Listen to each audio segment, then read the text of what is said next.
If only there was some kind of recreational exhibition of sport we could all participate in. That's right, motherfuckers. It is the legendary Fireside Bowl.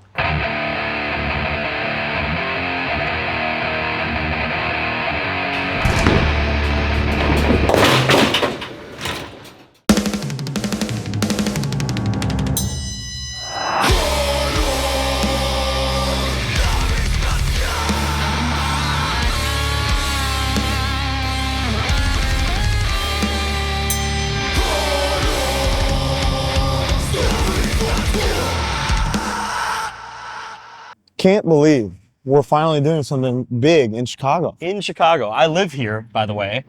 And You really what do you do. feel like doing today? I just want to have a nice day all around Chicago. I want to do what you would do. Hello, welcome. It's HardLore time. How you doing, Bo? I'm doing really good. I was thinking maybe we could see if anybody's around and talk to us and kind of go to some places that we like. That's a great idea. We're in Chicago. We're going to do a bunch of stuff. I want to see a day in Bo's life in the city that he's from. Yeah. See if we can run into anybody.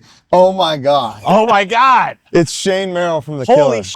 Perfect. What's going Mic'd on, up, guys? ready to go. Hello, sir. How you doing? Good to see you guys. You got a minute? Yeah, absolutely. Wow. Maybe What? we grab a cup and Let's go get Yeah, where are we? Let's do This it. is Electric Mud. This is an establishment I frequent Okay. damn near every day. Okay. And they serve dark matter. They got 4 different kinds of cold brew. Let's try all 4. Let's do the flight. Let's go Come right on in. in. Oh, yeah. So, Shane, Yes, sir. talk to us about how Chicago hardcore has evolved from when you first got into it to now. Oh, when I first got into it, there was definitely way more vegan straight edge people. Interesting. So I came in like 95, 96 when Earth Crisis was really peaking. Yeah, there's a great clip that I have of Shane enjoying Fireside or Firestorm. Here it is. At the Fireside. The Firestorm Bowl. At the Firestorm Bowl. Where are you from originally? Arlington Heights. Okay, I was Yeah. born in Arlington Heights. Oh, Well, beautiful. See that? I wasn't actually born there, but I lived there since I was like 12 years old. Gotcha. That's where I grew up, high school, all that shit. Is that how you found the Knights of Columbus? Yeah, that was it basically. I So- played there. Did you? Yeah, we played with The Killer on my birthday. What band? Twitching Tongues. Was it Twitching Tongues? I was- Twitching Tongues played there? Wow. Yeah, I pitted harder than anybody for The Killer. Man. And I was offended on your behalf. You know? Yeah, you know, it comes and goes. I So hope it depends it- on the show. It depends on the vibe. For anybody watching along at home, you often talk about the Cobalt. Yeah. The Knights of Columbus was kind of our Cobalt. It was the suburban venue that had shows all the fucking time. Right. Whether they were only hardcore or metalcore or sometimes metal, sometimes pop punk. There was always all over shit the place. always happening there. It was a great spot. It was awesome. Good floor, good for dancing. Yeah, it was Big enough It was a cool parking spot. lot. I mean, how I first did a show there was like Baxter with Tim Macrath's band before Rise Against. They were always trying to play, and like we were in a show at his mom's basement, and I was like, man, I wish we could put something bigger together. And one of them was like, "There's that Knights of Columbus Hall. You should just rent it out and do a show." He had the suggestion, Jay, their bass player, and I did it, and I just never looked back. I just Wow. kept doing it from that. So, thanks to those guys for giving me the idea. You know, When did you start booking shows? Like when did it- 97. So Yeah. really, So just a couple years in. May 97. I was Never looked back. I was 18 at the time. Holy So, hell. Yeah. Were you vegan straight edge? I was for a little while. Really? Yeah. Yeah. I can say admittedly that it was more of a peer pressure thing that got me to do it when I was 18 or 19 years old. But I was vegan and straight edge for a couple of years and then just straight edge for a couple more years after that. So Earth Crisis was so good. you really That was part of it. Yeah. these That guys was part of it. They're onto something. Interesting. Yeah, it was definitely part of it. Do you recall your first band? The first band I ever played in? Yeah. Yeah, it was a death metal band called Scorch Very sick. in high school. What was the vibe? In high school. Yeah, it was like you know, I think we listened to the first 6 Feet Under record and we're like, if they can do it, we can do it. You know, it's easy, just caveman riffs kind of thing, you know. And they did it. Had a couple of demos and that was it. So yeah. Were you in Synecrosis? Or was Yes. that, you were in Yeah. Synecrosis. Yeah, that was me and Luke and Remus and sometimes Remus kind of floated in and out of the band, but it was But always me and Luke. three-fifths of the Killer? Yeah, right that was there? like the Killer precursor. Like the Killer pretty much morphed into the Killer from that. Synecrosis was just way more metal. Do you recall a story about Luke fighting a keyboard? Maybe at the House of Blues? Breaking a keyboard. Well, actually, I broke the keyboard. And then telephoned. we were both about to get blamed for it, and we got the hell out of there. But And then Luke, history has shown that Luke took the fall. Yeah, apparently. yeah, we were opening for Cradle of Filth, and Sick. Was it their keyboard? Really? they had so much shit backlined on the stage. Like God Forbid was on it too, and somebody else, and God Forbid and the other band too. They were like, we don't even know how we're gonna fit because Cradle of Filth had so much gear on the stage, and then we had to play in front of everybody. So like, if I moved, I was gonna bump into something. Yeah, that sucks. And I bumped right into one of their keyboards that fell over in the middle of our set, and I was like, oh, that didn't sound very good. We just kept playing, and then like backstage, about 10 minutes later, we heard them saying, "Who the fuck broke our keyboard? It totally smashed." our keyboard. Pretty much. And me and Luke were just like, let's get the hell out of here. Yeah. And that's what we did. It fell over and went. Yeah. Yeah. So, Shane, you have been the North Star for my generation's coming. When did you first meet?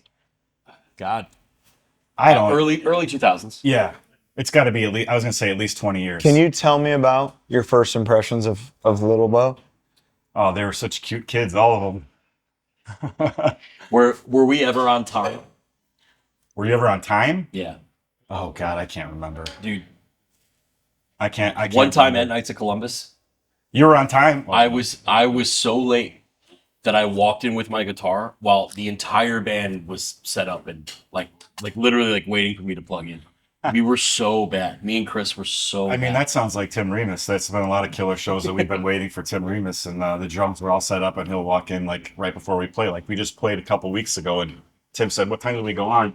I said, "We go on around 10." He goes, "See you at 9:55." Oh my god. Can't imagine. Did you? I don't know how to word this. Was it intentional that you became like kind of the guy for shows? I mean, when I first started doing it, I was definitely just doing it for fun. And then I think maybe within the first year of doing it and the first year of going to college, I realized that I could maybe do it for my career, you know, Sure. and that really interested me. So I switched to Columbia College and started doing the arts and entertainment program there. And about 6 months into it, realized that most of the stuff they were teaching me, I already knew. So then I got offered a job at Jam Productions here in Chicago, and the rest was history. So Was there a hole to be filled in terms of the booking of Chicago hardcore? Oh yeah. I mean, not in terms of hardcore, because Jim Grimes was doing it, and like I just became somebody that was helping him facilitate stuff at first, and I learned a lot from him. And then he kind of gradually lost interest in doing shows, and then I gradually did more and more. But he was definitely the conduit that was getting me like, you know, national tours when I was a 19-year-old kid and didn't know anybody. And he would say, "Hey, you want to do this One King Down Brothers Keeper show at your Nights of Columbus?" Oh, fuck yeah, you know. That's kind of how it started. Was there a Stuff like that. specific single show you can remember booking that was kind of the catalyst, or were the turning point of when you knew you were on the right path? I don't know if there was one that I knew I was on the right path, but I feel like I gained a little bit more respect from like the booking agents and stuff when I did In Flames. That was like the first big metal. I was only doing hardcore shows, and Tim Bohr had In Flames, and it was their first U.S. tour. And we did that at the Knights of Columbus Hall. Damn. And once I did that, things kind of changed. Because you were like, oh, I could just do anything? Yeah, well, I was always, you know, half hardcore and half metal. I was metal first. And like, that was like, whoa, In Flames, like, this is a totally different level, you know what I mean? And they definitely were not aware they were playing a VFW hall and were not super stoked about it. I remember the tour manager realizing how green I was and really helping me out that night. Oh, that's huge. Yeah. We interviewed them two of them really briefly. Never aired it. At a Furnace Fest. Yeah, we didn't air it. And they were really cool. Very Yeah, cool. they weren't dicks at all. They were just like, wow, this is not what we were expecting. Yeah. We're not in Europe anymore. Occasionally, you would have the stage out at the Nights. Did you have the stage for that? Yep. We had That a is little stage? It's a like little- a little like like maybe Platform? 18-inch type of thing, 12 inches, 18 inches. Like we would put it as a little bit and like, okay, you can jump up and barely not hit the ceiling. That'll work. Yeah. Okay. That's about it. Wow. The drop ceiling. Never saw that. yeah. It was rare. I want to hear more about just how you watch the community grow. People like Bo and James and Chris come in and start these bands, and like a whole second wave of Chicago hardcore starting. Yeah, second, third, fourth waves now. Yeah. Like it's cool. Like the older I get, the more I am excited about seeing like young kids come around, and like I'm kind of like comfortable. I was talking to Brandon from Big Boy about this at the Rumble. Like I'm comfortable kind of being like the old guy that kind of helps foster everything and kind of sticks around and helps everything grow, and like I love that role. You know what I mean? It's a cool do place too. to be in. Yeah, Honestly, the best. we're finding that as well. I mean, it's crazy. Like we're all elder statesmen now, even though like you guys were always the young kids Yeah. to us. Yeah. You know what I I mean? was the youngest person in the room till like a year ago in my mind. You know? right. Let's talk about, so back in the day, it was the heist. Mm-hmm. It was the Great Arlington Heist because it was at the Knights of Columbus. Yeah. Sometimes one time it was in Hammond. Yes. One time, or a couple times it was at the Sportsplex in Darien, which Yes. I talked about a couple times. Yes. You had that particular Sportsplex year was like, I saw Blacklisted for the first time, Internal Affairs. Marauder. Marauder was Saab the last time they played here. When did, because I don't remember, the very first, I think the first heist, I had strep throat and I couldn't go. Chris went, got me the Blood In, Blood Out demo. Nice. But he went, kind of reported back. I was like, dude, next year you got to go, kind of thing. When did the fest thing start to click? Because fests are really popular now, but back The in first the fest day- we did was me, Jim, and a dude named Ed Faktorovich, who was really tight with the Race Trader guys and knew tons of indie and emo bands. We put our heads together and did a fest in December '97 that had like All Out War, Earth Mover, Get Up Kids, Braid, Jimmy Jesus World. Christ. Whoa. It was all over the fucking place. Was that well received? The It mixed was. bill? It was really cool. Like we did it at a place called the Odom right here in Chicago. That's not there anymore. And cops shut it down halfway through, and then Fireside saved us, and we moved it to Fireside for the rest of the weekend. But that was the first one, and I tried to always do something every year. And I don't know, it became the heist a few years after that. Just stupid, like play on words, dad joke type thing. You know? Yeah. Arlington Heights. Yeah, no, I got. But I think Heist.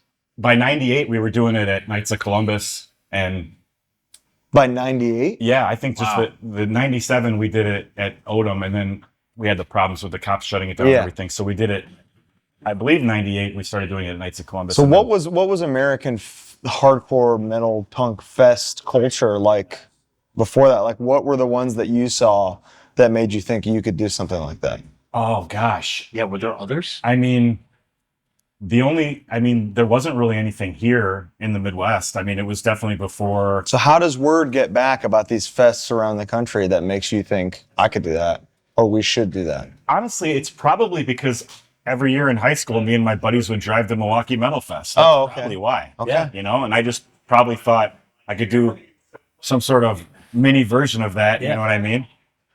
That's probably it, because this is like before this is hardcore, before Yeah. posse numbers, before any of that. So Which is Totally. crazy to think about. It is. Um, And you're still going with it. It has evolved into what the Rumble is now. the Rumble is, yeah, and we've kept it kind of,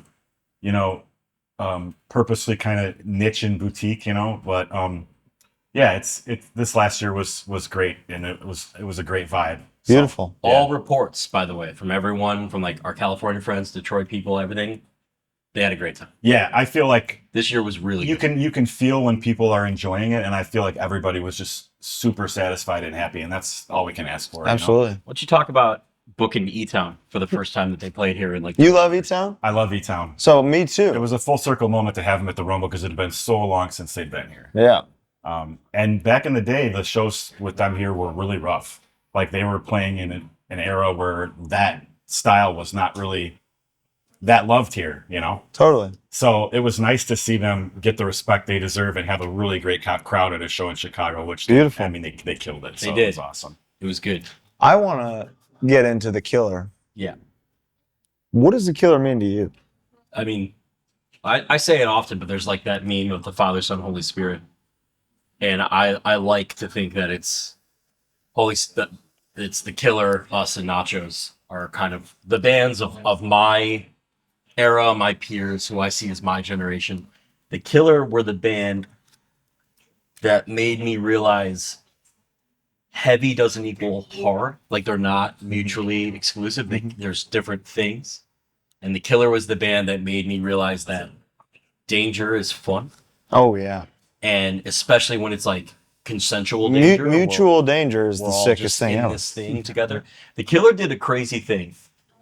I knew the EP, the Welcome to Chicago. Would you call it an EP or is it the demo? Yeah.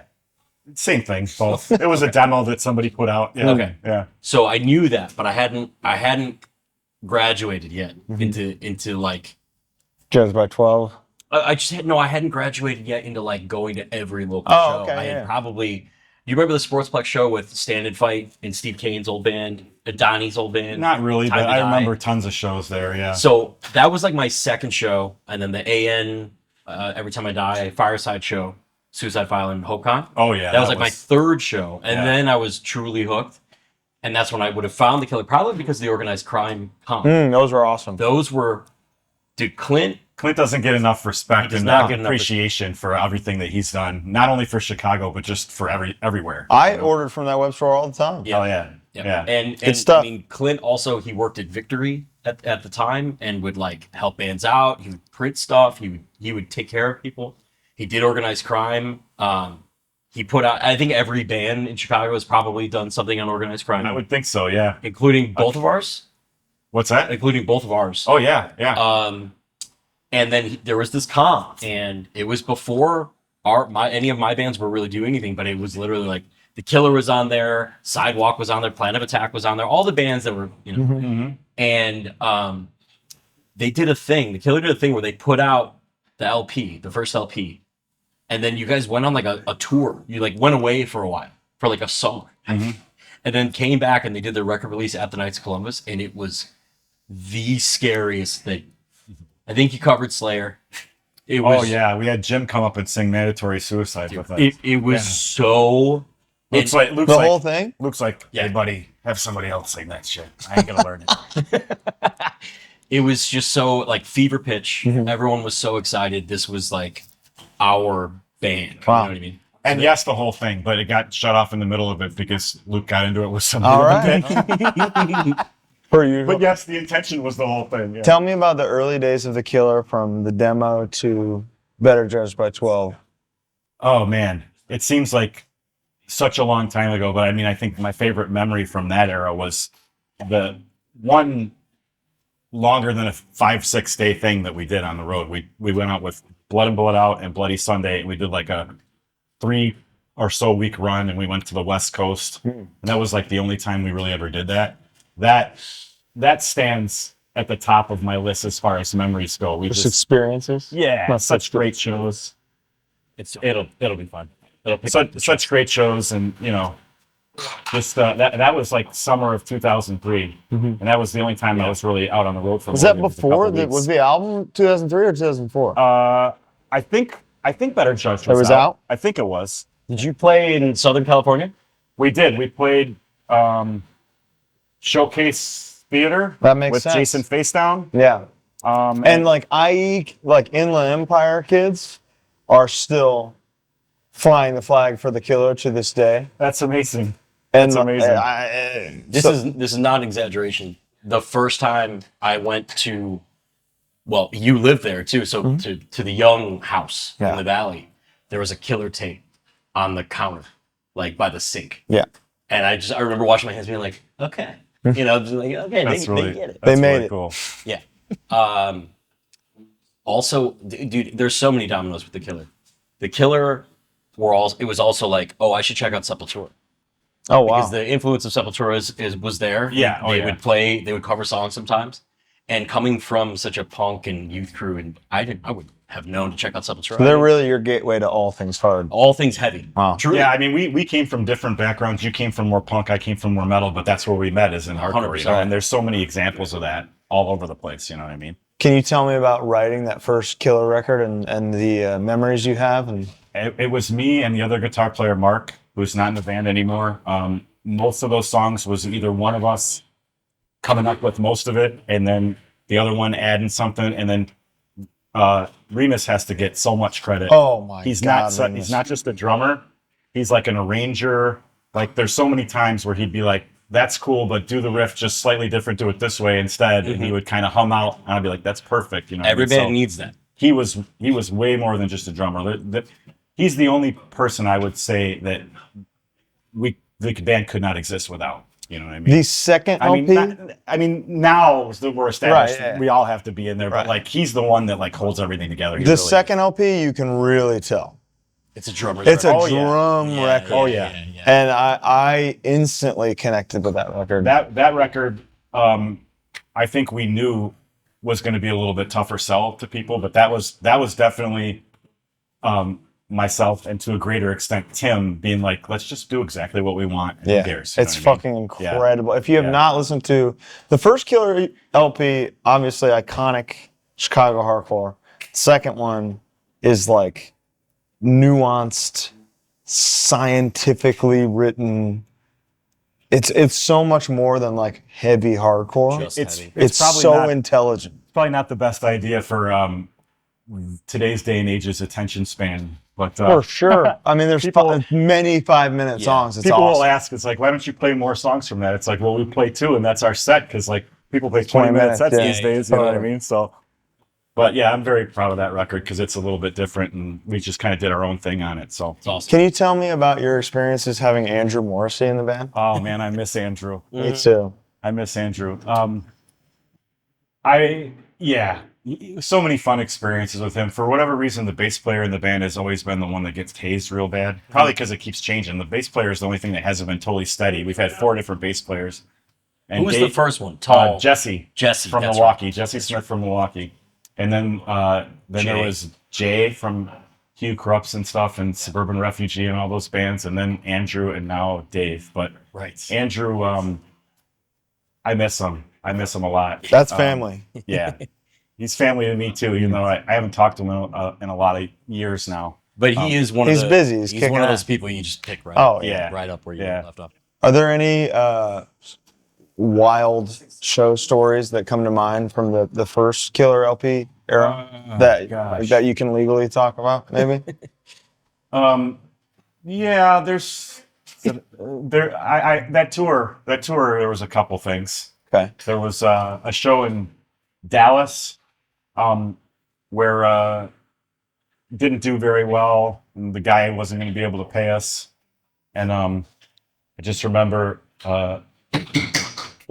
Luke walking off with the guy, having a seemed like calm conversation with the guy for about a minute. Watched Luke walk back. Watched the guy walk right to the phone. This is still payphone era. He's using the phone, and I was like, "Hey, Luke, what'd you tell the guy?" He's like, "I told him you better find the money," and he said, "I'm gonna go call my dad." So he's on the phone calling his dad. 5 minutes later, his dad rolls up to the front of the show, rolls down his window, gives the kid a bunch of cash, and that's how we got paid. We weren't talking a lot of money. We were talking like $600 for 3 bands. Yeah. you know Yeah, what I mean? right. But still, But- many such cases That's Yeah. one of in the, that time. You know, that's one of like the chill ones I can. Yeah, that's a tell good you. one. Yeah. the kid understood. At least. He understood. Yeah. Many walks. The walk to the ATM was kind of commonplace for a long time. Oh, I did a lot of walks. To Yeah, the yeah. ATM. A lot of walks. You've to the done a few of ATM. those yourself? Oh yeah. Would you say, are you a gambler? Oh yeah. Would you say you can't be a professional concert promoter unless you like to gamble. it is period. gambling, isn't it? It is kind absolutely of, gambling. It's like sports betting. Man, is. This It team's is. coming through. This band team's coming- betting. I wish I had odds before I booked a show though. That I Yeah. could find out if it was an underdog or not. You know what I mean?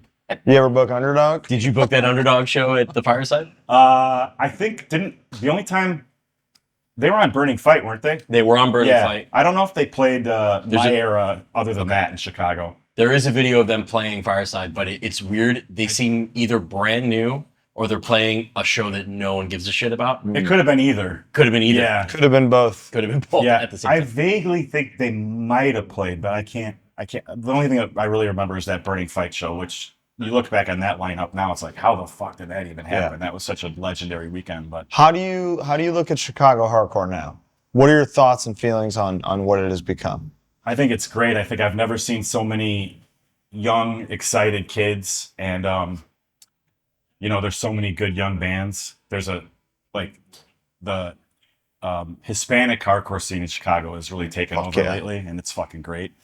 Bands like CDO's Kyrie and Augment and Exit Service. There's so many of them, and these kids come to every fucking show. Unbelievable. And I mean, CDO's played at the first band on Friday, the first band of the festival, and there was like, 80 kids pitting for them already. yeah. You know, Very it was good cool. set. Fuck Yeah. yeah. There were people, because they would play samples and stuff in between, whether it was a speech or like music, sampled music playing. There were people walking around Cobra Lounge, like stopping and like just filming, because it was it's like, awesome. what Infectious. is this? Yeah, what's It's going awesome. on It's amazing. here? Yeah, but yeah, I think hardcore's in really good hands, because I think the people that these young kids are learning from all really care, and the kids really care too. So it's a good mix. It is weird I walk into a show now, like I go to the Rumble and I know 20 people. Oh yeah, me too. And it's the same thing. That number is getting lesser and lesser as Absolutely. we get older and Yeah. older. And I decided at this last one, particularly. You knew more people Thursday night though when the Killer played. That's very true. Yeah, it's funny. It's like the Killer plays like, okay, I'm going to be in a room full of people I know tonight, and then the next day, like a current hardcore show, I know nobody. You know what I mean? But I decided that's a good thing. That's a great thing. That's like an It important thing. It means the scene is thriving. You know, without those of us that used to be around all the time. And it's up to us to not look at that as, I don't know anybody, so I'm not going to talk to anybody. Yeah, no. It's our responsibility to nurture all these people, and you guys do a great job of that. But the young people coming are this is ultimately for you. You know, this is 100%. It's a young person's game. We want you here. We want you to thrive. We want you to enjoy yourselves. So it's up to us to keep them coming. Be nice. What's your all-time favorite venue here? Oh man. We'll say to work with and to play. They can be two different answers. Okay, to work with it's definitely Reggie's. Reggie's, you've been booking there for a while, yeah? Yeah, and the owner Robbie is like family to me. We've known each other since I was working at his record store in the suburbs when I was a teenager, all the way up until he The decided Algonquin store? Record Breakers. That's where I bought South of Heaven. Oh, nice. Like my first. Wow. Hell yeah. Yeah, I don't know if have I played Regis? I don't think I so. don't think so. Maybe, I don't know Regis. maybe. I don't. I don't think so. Yeah, I played Cobra Lounge. I played the Double Door. I played the Sub T. I've played the Metro. Damn, I played them all. that's my Columbus. favorite place to work with. Played the Knights of Columbus. Fireside, probably though. As far as shows go. Yeah, it's got to be. It was such a shithole, but it's got to be Fireside. Just too many great memories there. I never got to go in there.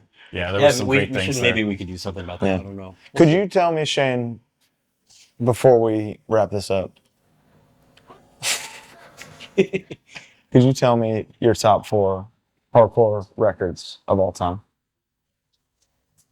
I'm gonna go Damnation Misericordia for sure. Damnation, Dark horse pick record. but And the reason I picked that instead of No More Dreams is because you got good live versions of most of the songs on No More Dreams that aren't on Misericordia. So interesting. as long as I have Hangman and No More Dreams with good live, then I'm gonna go Misericordia. Wow. They were over in Chicago. huh? Damnation and Earth Mover are two bands that I don't really hear about elsewhere that were so over in Chicago. Best Wishes. Great pick. So the one I have to keep interrupting because he's reminding me. Yeah. You booked one of my all-time favorite shows ever. At the Sub T. JJ Cro-Mags, Marauder, Death Threat, The Killer, Left Hand Path, and then our band Convicted's last show at the Sub T. Yeah, I got hurt at that show. I accidentally moshed into some kid that was in a wheelchair in the pit. Oh, No. Like The chair got you? like the chair got me. right Yeah. there. Well, that's what karmic I was retribution. like, well, I didn't know he was in there. I felt terrible, but I remember seeing Shane Pitt first time in my life. Probably known him over 10 years at that time. And as he's walking out, I heard him say, "Only for Best Wishes songs." yeah, Crush the Demoniac. They played Crush the Demoniac. Yeah, I was up in the balcony and I heard Crush the Demoniac. I heard the. I was like, fuck, I gotta get down there. Okay, so sorry. Master Killer. Master Killer number 3. Great pick, Shane. Per usual. Stellar one. And a fourth. Yeah. You can take your time. It'll be. Fuck. The fourth one's always the tricky. Yeah, it is.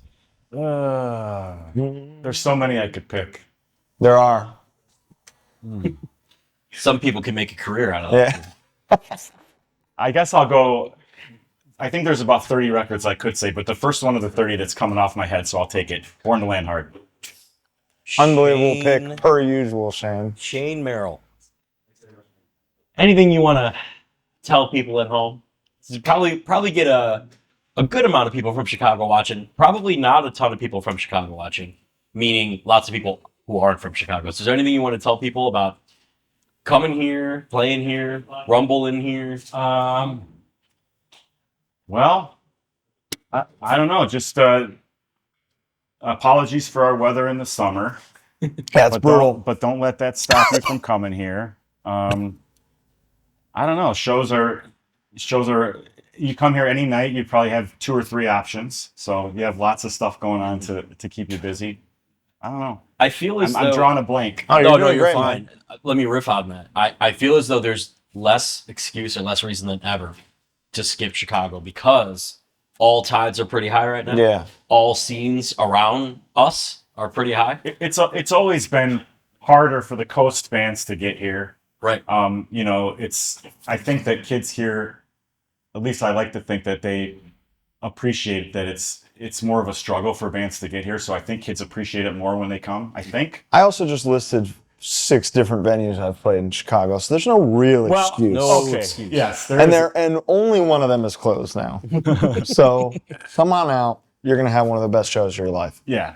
And I think we kind of embrace that, like, you know, Second City. You know, we embrace that underdog role. Like, you know, we're going up against LA and New York, you know, but we can hold our own, you know. That's kind of the Chicago mentality. And I think you probably that got more permeates in our Michelin hardcore stars scene, too. than LA and New York. So Oh, that's no doubt about that. you're fine. Yeah, no doubt about that. Yeah. Where do you like to eat, Shane? Lately, we've been into this Middle Eastern place called Crave Kebab. Ooh, where's that? It's in the Loop, but they'll Grubhub here. Nice. It's really Crave good. kebab. I've been known to crave kebab. Yeah, there's a couple around here that like Falafel Grill over on That place is Chicago. awesome. That's pretty good, but this Crave Kebab knocks it out of the park. So that's your shit. You love Middle Eastern food? right now. You gotta go to that's Europe That's the sometime. phase right now. Yeah, is the yeah. falafel sandwich and Jerusalem salad and all that. That's All the right. phase right now. Do you eat meat? I do, but very rarely with Middle Eastern food. I like the vegetarian stuff. With Oh, that, awesome. with that Very cuisine, nice. yeah. Very nice.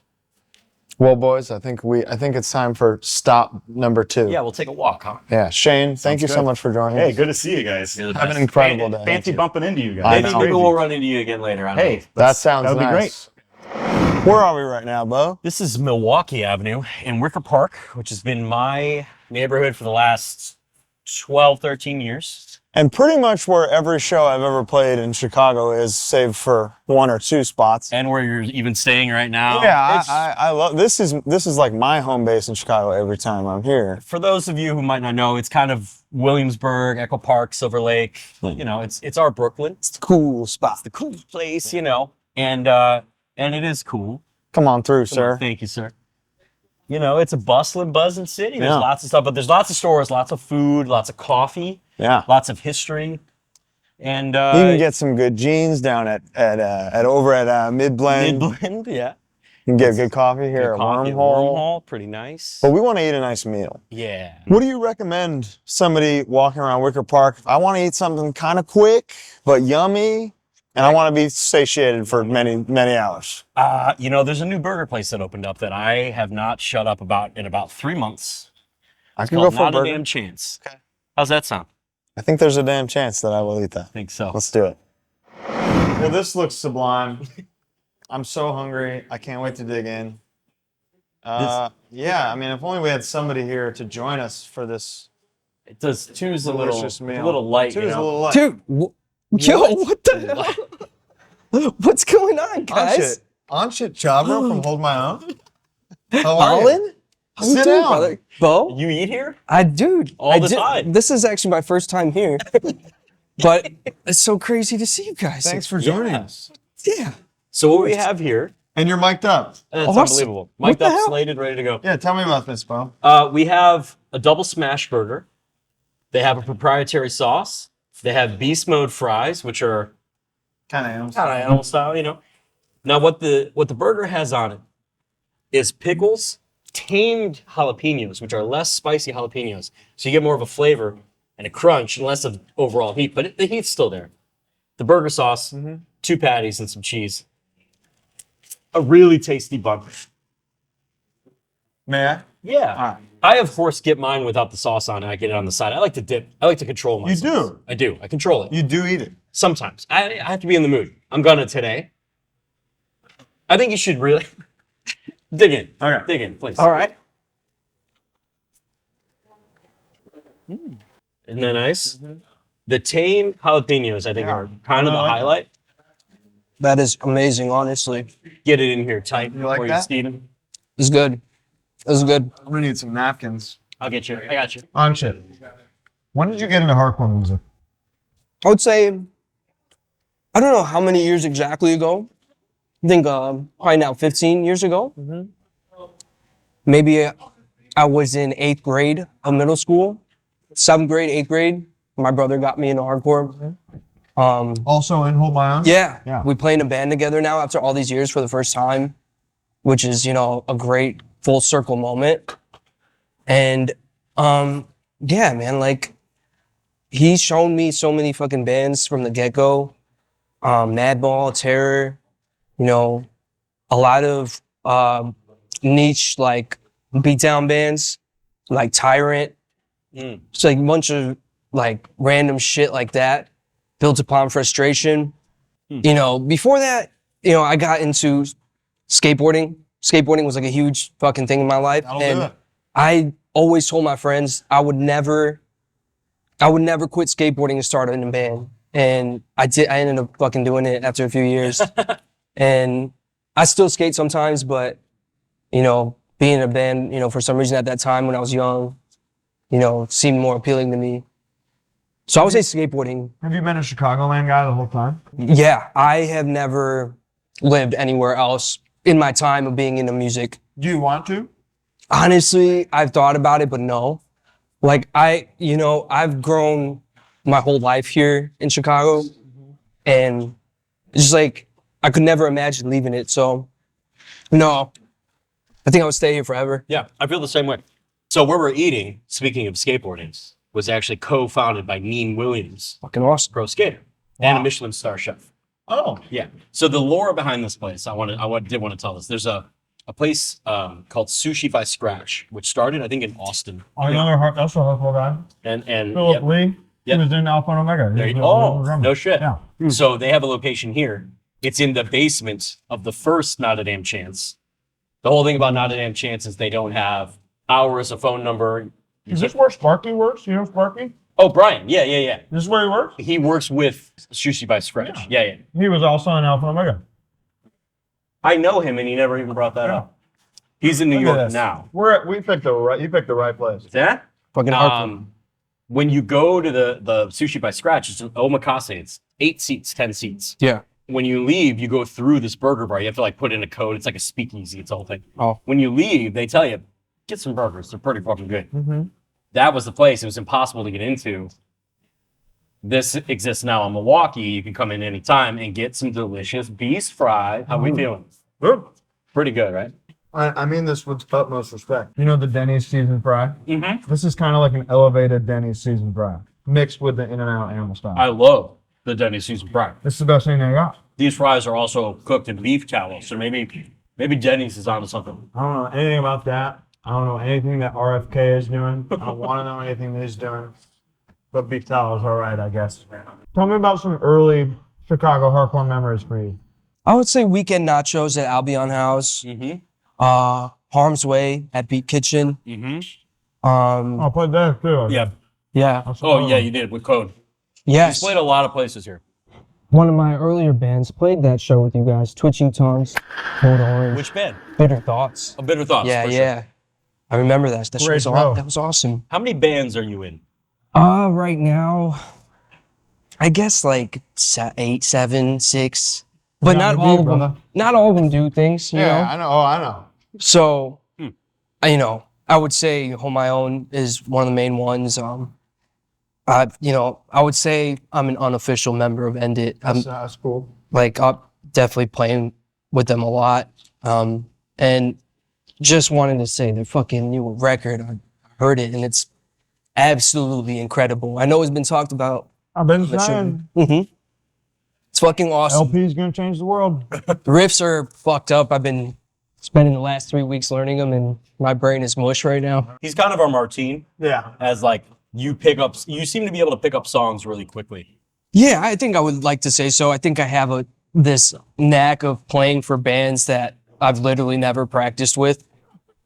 I've never practiced with End It once in my life, but that's an incredible skill. I've played like 50 shows with them, which is awesome. Have you really? Yeah. I always liked you, Anchit. This is not your first time on our show, by the way. No. Yes. No, it's not. I think LDB. FYA. Was it FYI? Yeah. Hell yeah. So welcome back. Thank you. I'm fucking hyped to be here. Thank you guys. How has Chicago hardcore changed from when you first got into now being a guy who's a mainstay in a bunch of bands? It is so much exponentially better than when I got here. At the time that I was getting into it, there was not many people coming to shows. Granted, people were moshing very hard, and it was and I fucking almost, sometimes miss that in some instances, and it'll happen still. But now there's like so many new bands, like every fucking day. Like I turn a corner and there's a new band of new kids starting. Like every show is pretty much sold out.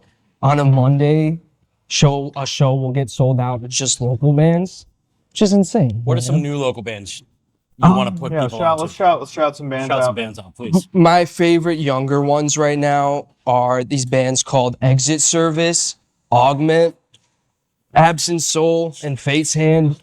I mean, some of these bands are bands that don't even have demos out yet, That's awesome. but they're just like kids who fucking love this shit. How old do you think they are? They all range from, I would say, probably like 19 to 24 or some shit like that. It's beautiful. You know? It's what we amazing. need. So, like, that's fucking awesome. I feel like when I was getting into it, like, there was just like not as many of that, not much of that happening. Yeah. You know? I think between like 2010 and maybe COVID, Yeah. like that 2018, Totally. like kind of that period, it's kind of the doldrums. We've talked about this before. Overall, everything was kind of low. Tide was out, that was the kind of the point in time where a lot of people maybe were here for college, they moved away. Sure. Or grew up and moved away, whatever. Absolutely, whatever it is. And now the youth are getting back. Things are happening. Yeah. I would say there's always going to be touring bands. You know, the scene overall mainstays will always exist. Your scene is only as strong as your local only shows. You know, so if you're packing out rooms on a Monday night with only local bands, you've done it. So Chicago, an incredible place right now. Yeah. You like records? Yeah, definitely. You collect records? I'm on and off about it. Yeah, You've made a few. I made a few, so that I feel like that makes me like them, I guess. Where can we check some out? There's a local spot around here. It's kind of our immediate. It's called Reckless Records, right across the street. Let's go. Should we go? Here we are at Reckless Records. Tell me about this place, guys. How long you been coming here? This was kind of it was crazy. They moved the entire record store. It used to be further down Milwaukee. It was the only place I knew in the city when I first moved here to go stuff. There are others now. Yeah. But this was such as Meteor Gem, such as Record Breakers, Signal, which is my personal favorite. There's two locations of Signal, both good. We're putting over the classic. We're putting over the classic. Yeah. It would be like going to LA and not stopping at Amoeba or something like that, or Tower back in the day. Or whatever. You've been coming here for a while? Yeah, since middle school. My friends and I would take the train from Aurora, the Metro train, and we'd spend a day out here, and then this was definitely a spot that we'd come to. And yeah. It's definitely a place that's going to have all the current records. We got Turnstile out on the the posters and stuff. They're going to have the Wall. I love the Wall. Lots of crazy stuff on the Wall. We talk about the Wall, and the Wall is like a general record store thing where they're not going to put the gold mine, the first pressings, the test presses, the tour pressings in the racks. They're going to have a nice little wall somewhere in the store. This is like universal worldwide kind of. Yeah. Where the more expensive, rare shit will be there waiting for you. And we also, what's cool is like Discogs. I got to shout out Discogs real quick. For better or worse, you can look up any record store stock. That's right. On we were just talking Discog about this. and see what they have and either plan to pick it up or just order it online? Yeah, my dirty little secret is most record stores, their inventory system is just their Discog store. So you can check it from home right now. You can see What do they got? What do they got? Trying to think of some stuff that I've gotten here. Yeah, anything you remember getting from Reckless that was pivotal to you? Yes. A maximum penalty. Fuck, I'm forgetting the name of the CD. CD? Yes. What's on it? Is it 2 teenage girls? Could You Love Me? Brother, Super Life. Super Life. Super Life. Super Life. Right. That CD. song, that's a legit, like, in terms of hardcore songs and bands with melody, that's a, like, I don't listen to that song one time. Aha. That's a 5 to 10 repeat listens in a row type song, masterpiece. Absolutely. Unbelievable. I don't You even. got Super Life here. Yes. Core member. Off topic, but end it. I don't know if I should say this. Maybe not. I don't know. No, you should. You should, and if It's- we have to cut it, we will. But go ahead. No, it's already out there, I think. Right? Oh. Or the information's out there. Okay, it's out Oh, there. yeah. I don't Maybe know. it is. They're doing a "Could You Love Me" cover on Thank the God. record. It's amazing. So that's pretty It is. fucking That's awesome. That's perfect. full circle right there. Yeah, no, it's pretty Perfect cool. song for them. Yeah. And like that song's not on streaming. Aha. So it'll be the best version on streaming. Absolutely. Other reasons I like Reckless. There's movies, there's tapes, there's vinyl, there's CDs, there's magazines, Yeah. there's soundtracks and jazz. It's not all metal, hardcore and stuff. Very interesting. Very well rounded. There's a Korn first pressing that's been on the wall for like 2 years now that I think is really funny. Nobody wants Don't that. nobody want that. I think the most recent thing that I got all of the Bjork reissues from here. Very cool. They got some stuff. I got a question for you. Yeah. And you can take your time with this. Yeah. It's really important. Could you tell me your top 4 hardcore records of all time? Of all time. Ever. Oh. 25 to Life. Keeping It Real EP. Incredible answer. Yo, I mean, the Say guitar what tones. you will, dude. Keep know? it real, strength or unity, undeniable hardcore. Absolutely. classics. I would say that it's one of my favorite records in hardcore of all time because, you know, the guitar work is fucking insane. There's like crazy dive bombs and guitar scratches. All the tones are fucking awesome. You know, Colin's been a champion. hell yeah. You know, Years. What can you do? I mean, say what you will about Rick, you know, he they sucks. And he will, you know, shit talk me actively on Instagram to this day. For even though one time I bailed his ass out in Chicago, he came here with no members and I played and learned all the songs and found members, so fuck you. Number You hear 2. that? I will say The Killer, Not All Who Are Lost, Want to Be Oh, Family. we're lost, Great my man, picks. dude. Dude, that has Fucking hard. Fucked up. Dude, fucked That's like up. the only one of that I think they play Yeah. typically. They played God Forgot for me. Aha. I was beating my little Dude, ass off. the Strange mosh part. Terrain, insane. Tell me about this record. It's just got crazy mosh parts to me, and it's just like dark. It's like, It's weird. it's very weird. It's a very musical record, very drum driven. The drums are fucking insane. Insane, dude. Remus is an insane drummer. Yeah. Not to take away from Better Judged by 12, because it's obviously a classic. Yeah, of course. But I would say, you know, I've spent more time in my life probably listening to that record. Yeah, Me too. fuck it. Yeah, that's my killer. That's record. your killer record. Yeah. That's awesome. Hell yeah. What I hope some of the takeaway is for those of you is like how important.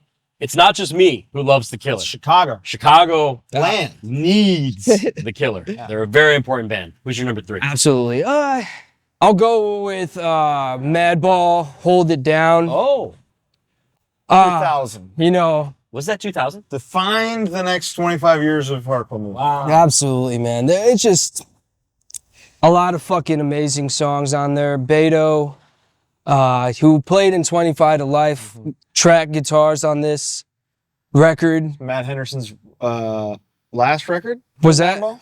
Think so. Sounds about right. His New York hardcore EP was next, and he wasn't on it. Shout out Matt, friend of the show. Yeah, man. Like that two combination right there. You're unstoppable. I don't know what could be And better the than record that. is relentless. Oh, dude. yeah. Did you say the first 2 songs? That combo?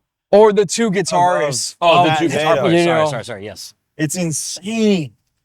It's a perfect hardcore record. So I've said many times that Can't Stop, Won't Stop is a perfect hardcore song. It's perfect, start to finish. I love when there are songs, a lot like We Gotta Know into World Peace. You can't hear the one end without a Hold It Down starting after Can't Stop, Won't Stop. I love that because it just becomes like, in the silence, like, what are they going to play next? Yeah. And it's perfect. So I love that. Great answer. Great answer. Hell yeah. One more. I think right now, you know, this answer is always changing. So I think right now I'm really into Death Threat, Peace and Security. You know, that will, Unbelievable. you know, it's just, it's one of those records I know every fucking lyric to. And it's just the best vocal performance in hardcore, I think. So, And he enunciates every Yeah. single word. He means everything he's saying, and you know that. The riffs are unique. You got Jamie Pushbutton on the kit. Yep. Timeless, iconic performance. He still hits every single one of them notes live. It's beautiful. What a band. oh, absolutely. Yeah. Great answer. Fuck yeah, dude. Yeah. And like, I can picture moments in my life when I was younger and I was listening to that, getting into hardcore, like, I don't know, people that were older than me were like, yo, Death Threat's the band, you know? Like, they played one of the Rumbles, like, earlier on in when I went, and yeah, I just fucking love that band, man. Great answer. Great answer. Unbelievable. Strong. Oh, yeah. What do you hope for the young people in Chicago hardcore now to take away from what's happening now, or to move forward with? What do you want hardcore to be?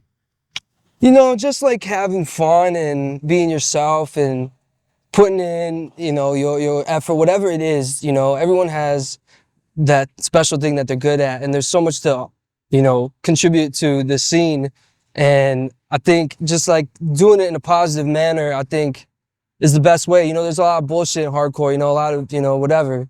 But like at the end of the day, we're all here for the same reason. There's no reason why, you know, everyone should be, you know, friends and hanging out and just doing loving hardcore, you know? So I want to see less fucking bullshit, just fucking one scene, fucking, I know it's corny, but like, you know, when it's happening in Chicago, you know?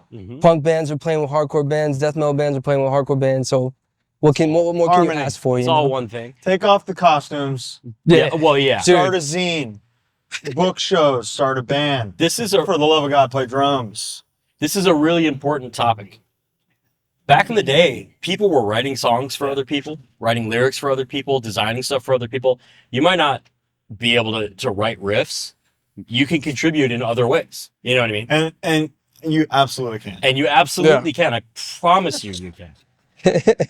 If you're cool enough and you have and you know, if you're just a good person and you stick around long enough, it'll pay off. You can, but the point is, everyone can contribute if they want to. You have something you can do, no matter what. Dude, the biggest contribution you can make in hardcore is showing up 100%. and participating. Participation. Because God knows when people say this band's set was so crazy at this, or that their set was so amazing, it's because of the participation a lot of the time. Yeah, they're not. Performance is secondary. They're not Dillinger. You know, it's like no band is blowing fire. Yeah, and we don't doing need fireballs. We need the crowd. You don't need to climb the rafters to have the best set ever. You can. You absolutely can, and you will. Probably should. Yeah. But the participation, the reaction is what makes something special, and that's all you. So please keep doing it. Beautiful. Fuck it. Let's shop. Yeah, let's look around. Let's do it. 3 inches of blood. Skateboarding. Got me in this bed. So these are all the 7 inches. I love a 7-inch. Yeah. You know, they have issues and stuff, but they also have a 7-inch walls, Oh, and they have stuff. This is where I got all the Misfits bootlegs, That's sick. because I'm never gonna get a real one, Sure. like, or all of them at least. I got all the bootlegs. Hell yeah.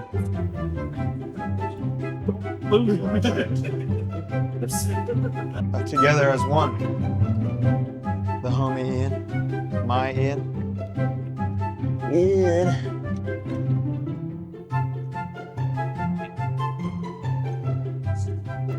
Yeah, they got here.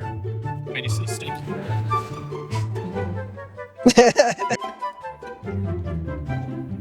They got cool move. Oh no. Okay. What are you? I don't get it. So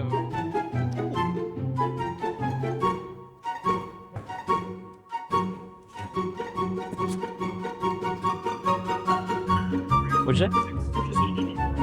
Okay. All right, that ends our time with Anchit. Anchit, thank you so much. Thank for being you. with us Well, today. unless we may see you later. I mean, we might. Right? You're free today, right? Okay, maybe we'll run in. I don't know. We'll see.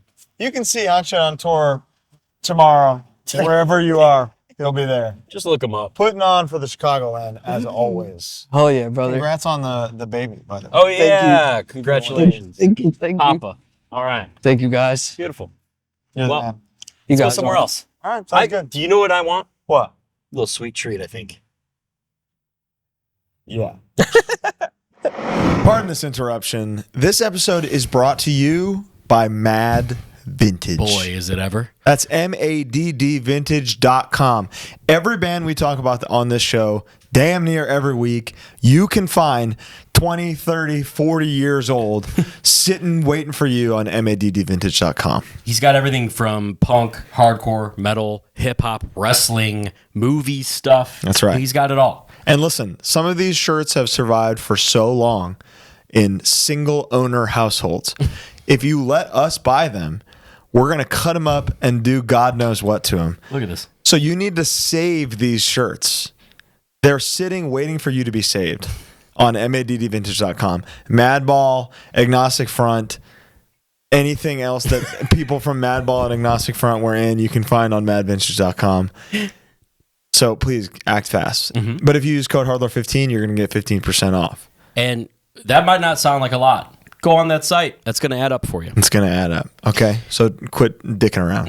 Okay. And also keep in mind that if you catch Luke, Mr. Mad Vintage, at any fests that are happening, he was at Tie Down, he was at the Rumble, he was at that Hellfuria Fest just now. That just happened. Hellfira.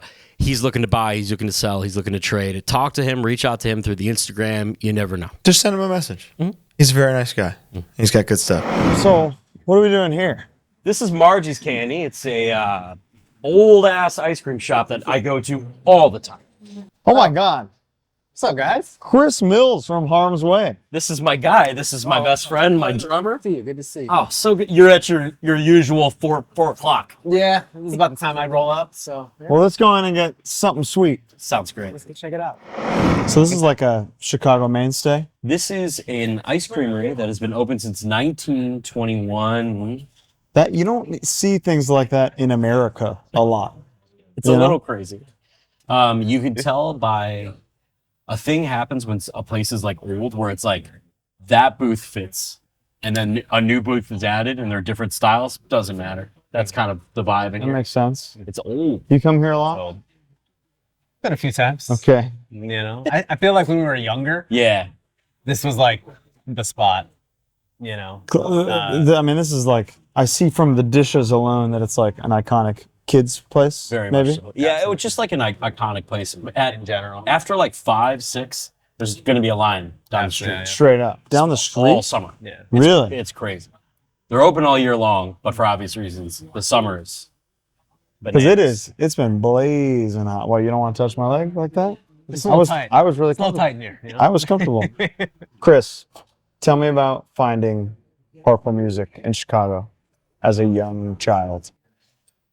Well, I had an older brother who introduced me to punk and hardcore at like a pretty young age. I remember, you know, kind of getting into like Green Day and like Blink and just kind of like the entry point bands. Sure. You know, and I think the minute he saw me vibing with that stuff, he was kind of like, "Oh, hey, like here's Fugazi. You know, here's So like Gorilla Biscuit." was Shane like friends with your brother and stuff? No. It was my brother wasn't like as involved with like the scene, so to speak, you know? And he was probably a little bit older than Shane. He was more of like a punk head, you know. Mohawk. No.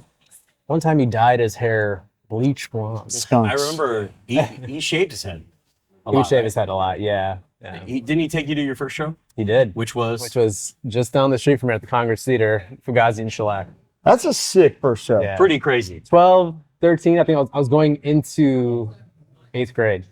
That's awesome. So for those of you who don't know, I have talked about him many times before, but Chris is my old head. He's only a couple months older than me. But he is how I found this music. And I would say we very much kind of got involved locally together. Absolutely, yeah. You've been in bands together the whole time. Yeah. You've been going to Yeah. shows together. Did you you went to school together?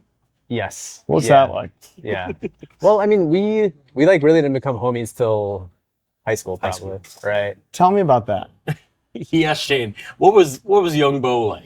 Tell me as much as you can about but both of you, you know? Well, I mean, there's some pretty funny like stories of us prior to actually becoming Oh, friends. beef, in, like, right? in like Dude, the middle school. Kind of, yeah. So Chris and I lived we were separated by this pond in our town in Roselle. Okay. He was a grade older than me. So I became friends with all my friends in like 5th and 6th grade. So he's in middle school. He's older than us, obviously. Me and these two guys, one also named Chris. We were walking behind.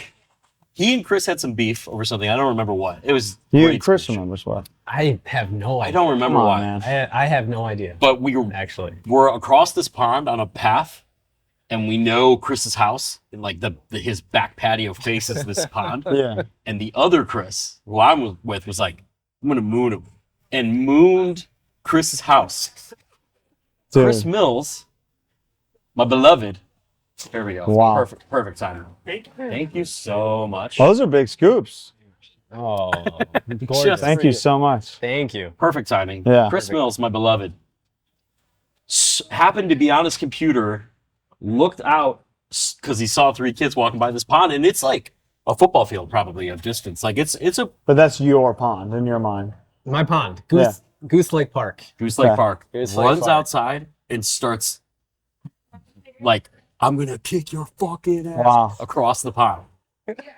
Wow. And what's funny is like, you know the meme of like the dogs barking and then the gate closes and they just chill. Yeah. They need that gate. Was it like that? Like nobody wanted to fight. I wasn't fighting anybody. And also, I turned around, probably went back in, and started playing StarCraft. Well, you just didn't want to see his ass in that moment. well, yeah, there was disrespect. Yeah. disrespect. Chris Mills won't be He disgraced. disgraced you. You would be disgraced.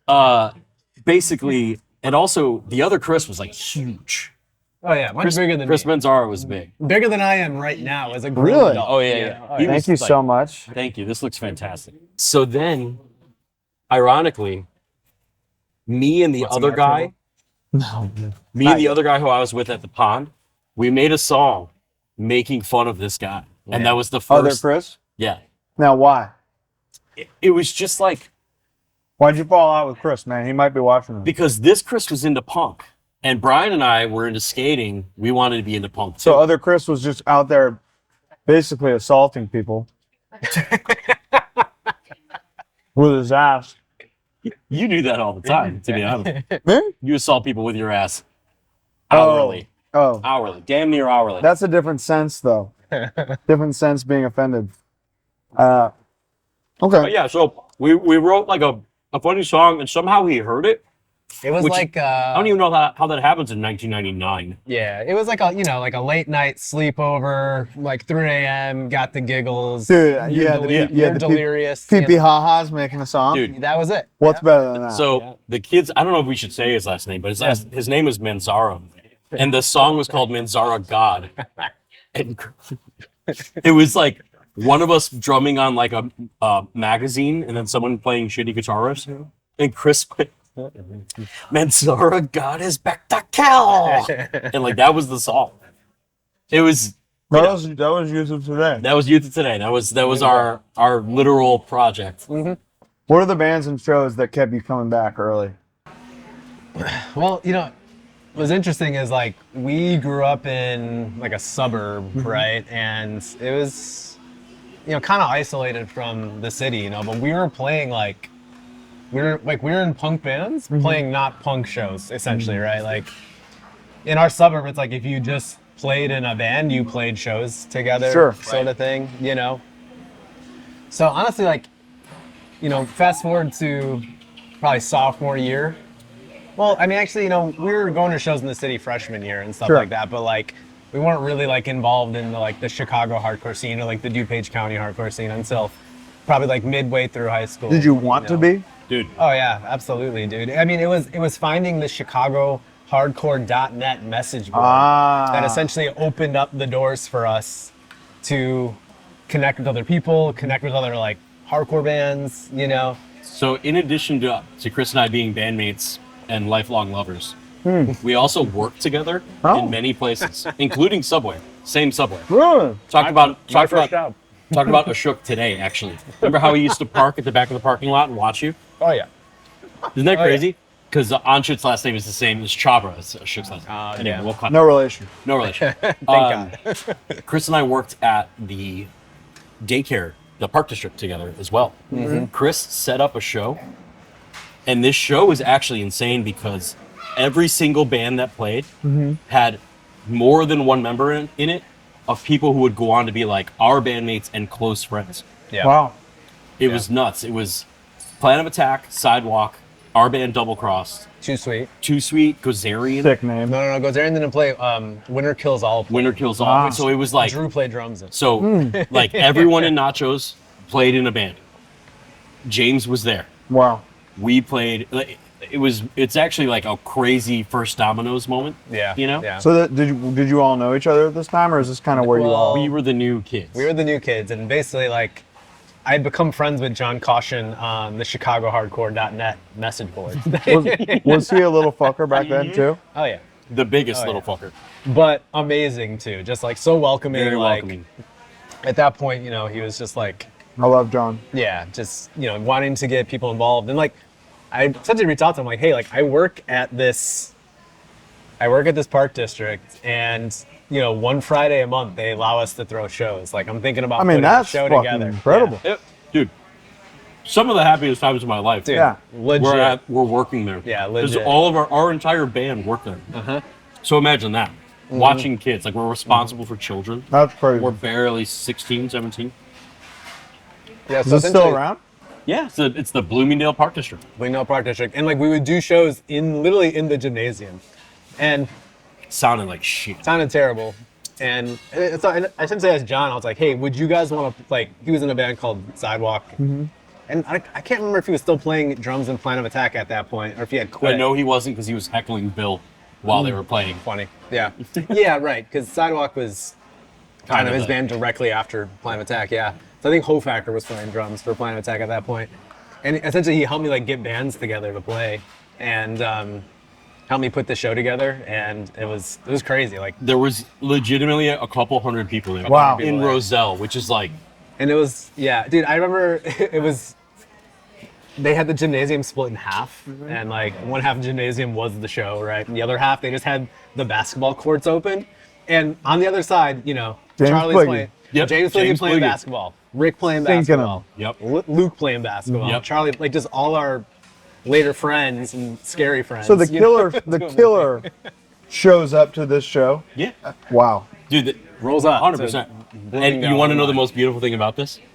Imagine, it was the first day I had my license. I got my license that day, borrowed my dad's Toyota Celica that day. Drove to the show, we played the show, it was snowy out. Where else do you eat after this phenomenal show but the Lake Street Portillo's? Yeah. The entire show The entire show's there. went to this Portillo's. That's Literally walking You distance. never forget that. Core member. Yeah. Truly a core member. Yeah. So how long after this until Harm's Way starts? Probably 6 or like- 7 years? No. Two probably or like three? 2 years. Probably 2 years. Yeah, 2006 is when technically the demo came out. Yeah. This is probably 04. Yeah, that was 03. It was 03. 03. Beginning of 03. Yeah. So probably Few and the Proud started shortly thereafter, and then Harm's Way kind of came out of that, out of necessity. But we, like back in the day, I would have put money down that Few and the Proud was going to be the band that was Really? going to Oh. make it. It's always in some how it way, works, yeah. You know what I mean? Yeah. Yeah. And then we started doing. Everybody switched but me on instruments, because Chris was playing guitar. If you were proud, Chris is one of those guitar players, one of those drummers who can also play guitar. Yeah. Who can just like, because you're thinking of the drum part, you could Like, write. I might as well. might as well, you know what I mean? yeah. Yeah. And so when we switched and we just started writing stuff for Harm's Way because we wanted James to sing, we thought that would be kind of a novelty, Yeah. and that was it. Yeah. No intention of really doing anything more than writing the demo and laughing at James, you know? And what's better than that? The first show was at DePaul University, which is a venue I don't talk about that much on the show, but it's a literal university, and in these 2 classrooms, they would have shows. It was like some student for 4 years did shows, and those were probably my favorite shows. In your life ever? Or for Harm's as a Way? young person. There was just some historical shows that happened there. Like and it was just fun. Did you book many other shows other than that was like my one and only show. Wow, Yeah, I mean, booked. so you went out on top. I went on top. Truly. What's up? Yeah. Oh, where was I going with the DePaul thing? Harm's Way's first Oh, show. Harm's Way's first show. First note. James crushed a microphone. He broke it into pieces. And I'm not making that up. Everyone saw it. And we just like started and it just went Just into crumpled. pieces. Crumpled. A 58. How? Oh, was it a true 58? I don't remember. Might have but been more of a 48. because He's doing It was all in that. pieces, I'll tell you Wow. that. Yeah. You sucked that down. What do you mean? What do you Pretty mean? good, right? Yeah, I liked it. Yeah. That's, I mean, It's a I would, classic. I would come here. No. Oh. Mama? Tell me about how Chicago hardcore has changed since you've gotten into it. Yeah, I think it was interesting. When I first started going to shows, there was, I won't say like division, but there was like a lot of different scenes, I would say. You know, like there was like shows happening in the suburbs in DuPage and shows happening in the city. And then there was like shows happening in like the far south side, like the more the thrashcore, southcore stuff, you know? And, you know, and I would say like over time, there's been a lot more of, It's one united Yeah. thing. yeah. I've seems noticed that. way. It seems that way at least. Like, you know, I think there's still like there's obviously still more DIY spaces that are in existence For sure. and stuff like that, but like it felt way more divided at one point where like now you see a lot more, I'd say mixed bill stuff Totally. kind of happening and whatnot, you know? Do you think it's in a better place now? It seems so. I mean, like I think so. can't believe how big shows are now. Have Heart Right. played here to 7 people. Yeah. Yeah. You know? Yeah. And so it just like, Chicago can't, I mean, it can be tough. absolutely, it can be tough for us. It's tough you to know? get over. There was like a while there when I played that Have Heart show with this other band I was in called Expired Youth at that time. And there was like there was a time when like bands that were blowing up on the coasts that were super hype just would come through Chicago and it would be a dud. Wow. Right. And like Chicago felt really kind of insular at that time too and prideful in that sense. Like, Yeah. and there was like this Midwest chip on your shoulder kind of mentality, right? But you know, now it's just like, I don't know. Everything's good. Everything is good. Everybody's having fun. And There's a like, lot of shows great are local huge. bands. Absolutely, Yeah, we were talking earlier about how when you and I walk into a show now, we don't know. We know 5 people. It's pretty crazy, but it's a good crazy. I think that's a healthy thing for any community, is that you and I are somehow now some of the oldest people in the room. Yeah, it's kind of It's crazy. It's for the best. Yeah. It is for the best. Yeah. Absolutely. It's for them. Can you tell me, Chris? And you can think about this. Take your time. Take that bite. You're gonna want that bite for this. Dude, the marshmallow was really good, Oh, actually. good. It's like a fluff. Yeah. Speaking of fluff, can you tell me your top 4 hardcore records of all time? Okay, I'll probably go Marauder, Master Killer, Pretty good. Cro-Mag's Age of Quarrel, Pretty good. Youth of Today, We're Not in the Salon. Ah. And then I'm gonna throw like an oddball one 4th one always is. Fourth in one's there, tough, man. but this is like a record that's very sentimental to me and kind of going back to my first show and like what kind of got me into this in a lot of ways, and probably Fugazi's Repeater, Wow. you know. And you know, some might argue like, hey, like, is that a hardcore record? Is it not? I would argue 100% is, because the Yeah. ethos of that band is 100% The most punk for. Yeah, and the most hardcore. punk. Yeah, absolutely. Yeah, and that was just like an entry point for me to just like think about punk and hardcore in like not a very one-dimensional way, you know? Sure. And just, you know, made this music feel so much bigger to me than just the sound. Beautiful. Right. So I have to go with those 4. Great answers. Yeah. Good answers. Yeah. I mean, 3 out of 4. Is this my friend or what? Yeah, that's honestly. Can you tell me before we wrap this up, maybe a couple good young Bo stories, young Chris stories. Feel free. Just guys at shows growing together. Because like I truly, while you think, let me explain. I truly mean that like Spoons flying. Dude.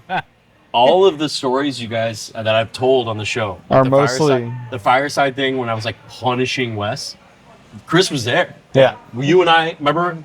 You and I borrowed Jared Alexander's phone. Yeah, dude, I was just with Niraj yesterday, and I mentioned that story to him because I was like, like, I don't really know Jared, but Jared's one of my favorite drummers of all time, and actually, he is responsible for us getting home from the fireside when we saw Suicide File and American Nightmare. Niraj played in Suicide File, and didn't you call him Jason Alexander? I did. I said, "Oh, like George," and Chris was like, "It's Jared." Embarrassing him in front of his favorite drummer. But I literally was 15. Yeah. And that's fucking what's used up. his phone to call my dad, and he came and picked us up. Yeah. That's HC, dude. Thank you, Jared. Thank you. Yeah, Jared. Give me some other ones. Give me a young fucker Bo. Young fucker Bo. And Chris. And Chris. I mean, dude, we got into a lot of exactly. trouble. I always think about like the stupid shit we did, like specifically me, like getting tattooed at family and losing your car keys. Oh, dude. So Chris being got children. Was it your first tattoo or your second tattoo? First or second. Chris and I have matching butt tattoos because our first band, Double Cross, we all got DC on our butts. When Chris was getting his second tattoo at Family Tattoo, friends of the show, shout out Lee. He was done. I started getting tattooed. I think I got the Fiend Skull. Wow.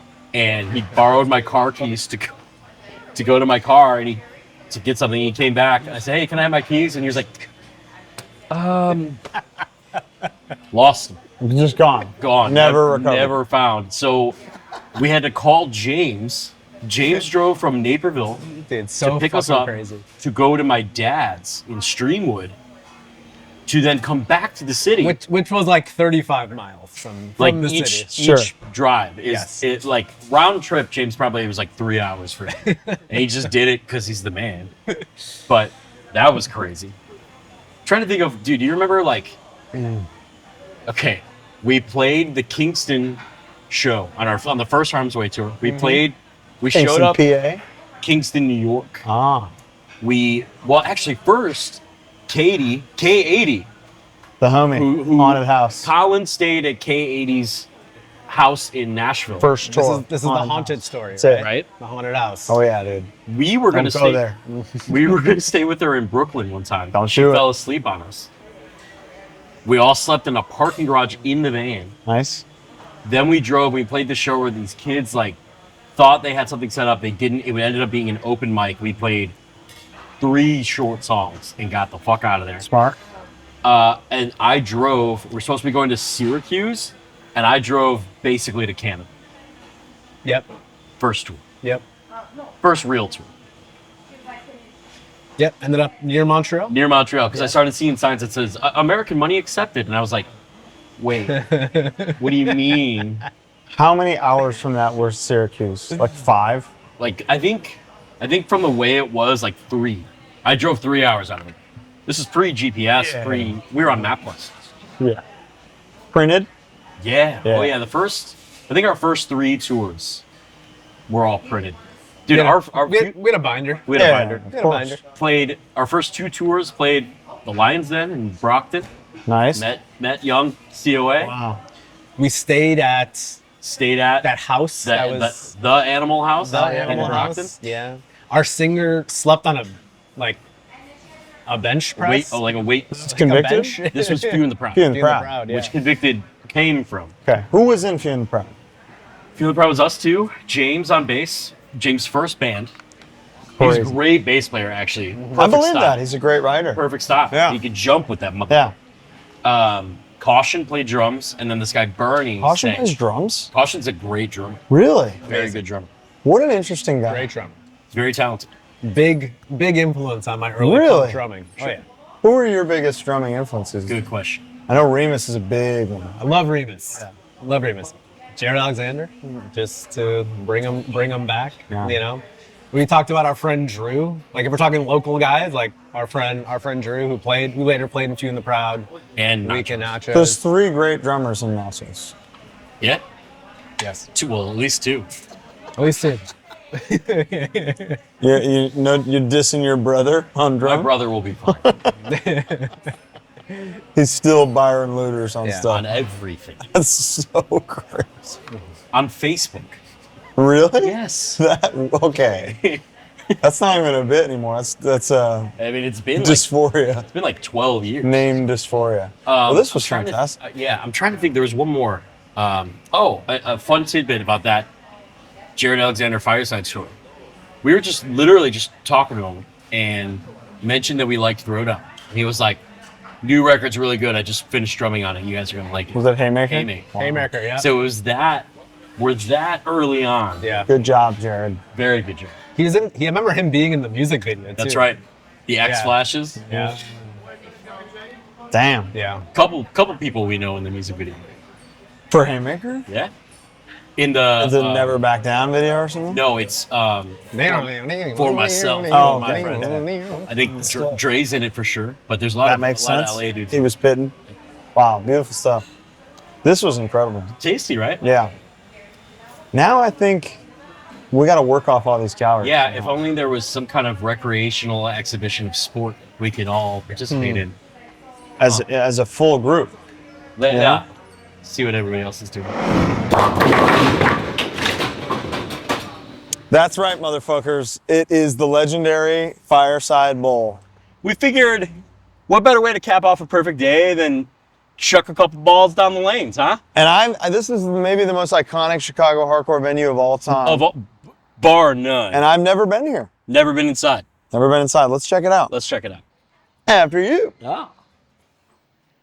Now, keep in mind, this is old. This is classic. This is Americana. Wonder if anybody's here. Yeah, there's always somebody hanging out. You know, I can't really predict necessarily. Are you kidding me? Is that Chris, Shane, And Anchit, who just bowled a 7? Guys. Boys! Again. What the hell, man? What an incredible day. Wow. This is crazy. Where you are currently standing and where you are currently watching us from, your point of view is the point of view of every artist that ever played the Fireside Bowl, because you are currently on the very stage where every single band played from. Sure is. Tell me about Yeah, Shane, come here.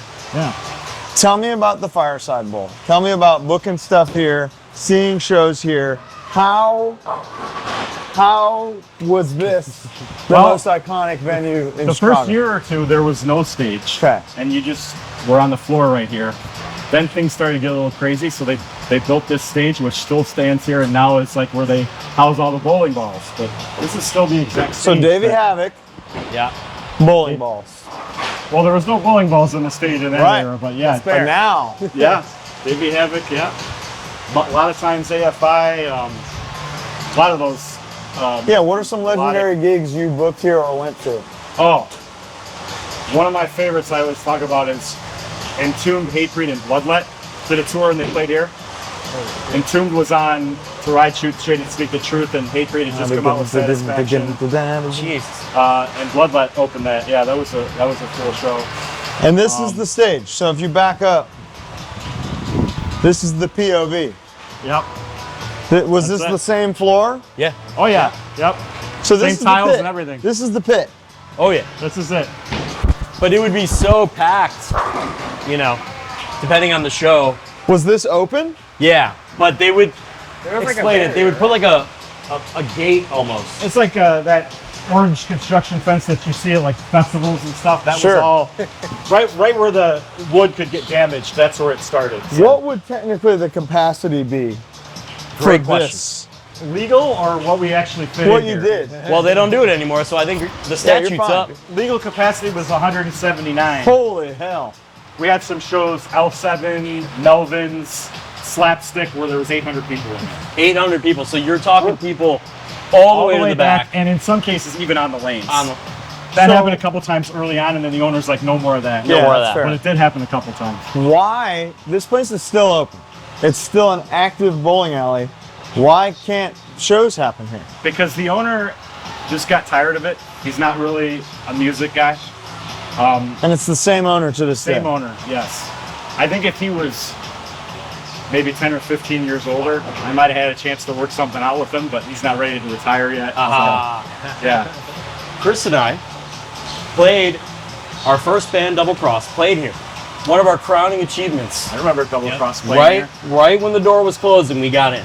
Yeah, I remember. I think it was the last hardcore show here. Who else played? Comeback Kid, Champion, Allegiance, and Double Cross Open. But somebody didn't play. That's got to be one of the last ones. I Yeah. want to say maybe Champion had to drop for some reason or another, or maybe it was Comeback. No, Comeback Kid definitely played. I think it was Champion. I think you're right. So it was us, Allegiance. Yeah. Maybe one more. Okay. One more. Yeah. That's it. But like, it was our best show. Easily. The pictures were sick, you know. We made it on a couple shirts. Earth Crisis, any Earth Crisis show like on the Gamora's tour, there was a couple here. Those were awesome. Underdog. Strife here was amazing. There was a lot of good ones. Underdog. I saw The Killer here with Blood and Blood Out. How many times did the Killer play? I here? want We to didn't say play her that often because when we started, it was like winding really- down. Really? So maybe a couple times. Maybe a couple 2005 show stopped, would you say? 04 or 05, but we were only a couple years old at the time. So, Wow. I mean, we did play a few shows here. For I sure, want to but- say I saw you guys with All Out War and Gungora here, maybe. I think. Does that sound about right? Yeah, and 25 to Life played that show And too. 25. Yeah. How many times did Ringworm play here? That is a good question. Dang, I missed that. You'll see it. First pit wipeout since 2004 In in Fireside Ringworm Bowl. played here a bunch before I was in the picture, I Unbelievable. think. Oh, like okay. 94, 95, and then they went away for a while and came back. But definitely like on Birth of Spain and stuff, they played here a lot, yeah. How many bands showed up thinking this was bowl was maybe a euphemism? Napalm Death. Oh. The rest of the band walks in first. I was at the door. It's I a was- fucking bowling alley. That's pretty much exactly what he said. Yeah. They were all witnessing it as they walked in, but most of the band was like, I could tell on their face they weren't stoked. Yeah. Barney walks in and he just goes, "Oh, it's a fucking bowling alley. Fucking right, man." All And he right. was totally into it. The king, dude. Few Corrupts opened that show, and I'll never forget. He's like, "This is for my new friends. Hey, who Corrupts?" Wow. One of the best moments. We have seen AFI, and he shouts out the Fireside. Every time. That's At Riot amazing. Fest. That's pretty cool. He had Like- some legendary shows here Yeah. for sure. Yeah, one of the first time I saw AFI on the Art of Drowning tour at the Metro, before they played Days of the Phoenix, Davey shouts out the Fireside Bowl. Yeah, Because awesome. this is their feat. This is their this is Phoenix, it. Yeah. Beautiful thing. This is your thing. One time, Right, yeah. you're right. I got to go. When Madball played here once, and Freddie goes, "Y'all try to front like this is a club. This is a bowling alley." Sometimes, I was like, "He's not wrong." You know. Colin, it's your frame, buddy. Oh, is it? Let's see. Throw a real clean one. The last All right. one. Let's see. Oh, real clean one? Real clean one. All eyes. Yeah. Uh-oh. Wow. Last ever. He's done that in places you wouldn't Don't believe. do it.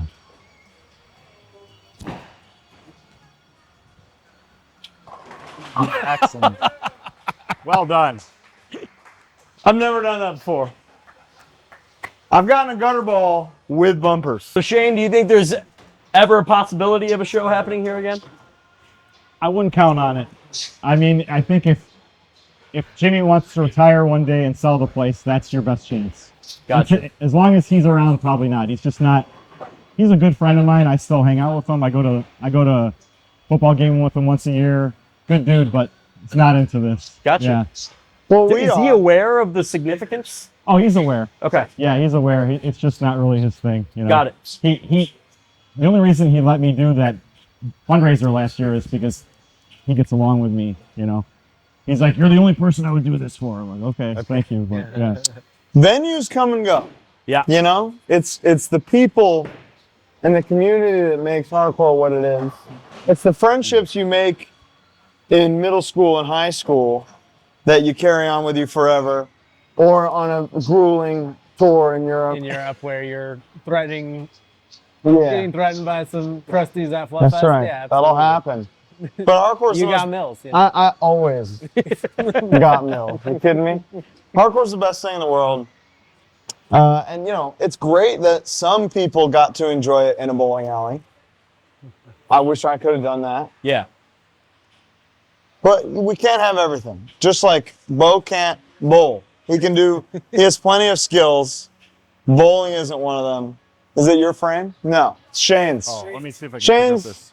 Shane, throw me a winner, would you? I'll try. Watch him Get this split real quick. clean this I'll up. try. Ah! That'll happen. That was the Believe me, worst though. gutter ball ever. Why were the bathrooms so bad back in the day? Do you remember that? Yeah, they were really bad. They were disgusting. Yeah, they Yeah, but every iconic bathroom, that's a rite of passage. You need to have an unpoopable bathroom. Yeah. I think it was a combination of the fact that it's right there, right in the middle of the sweaty floor.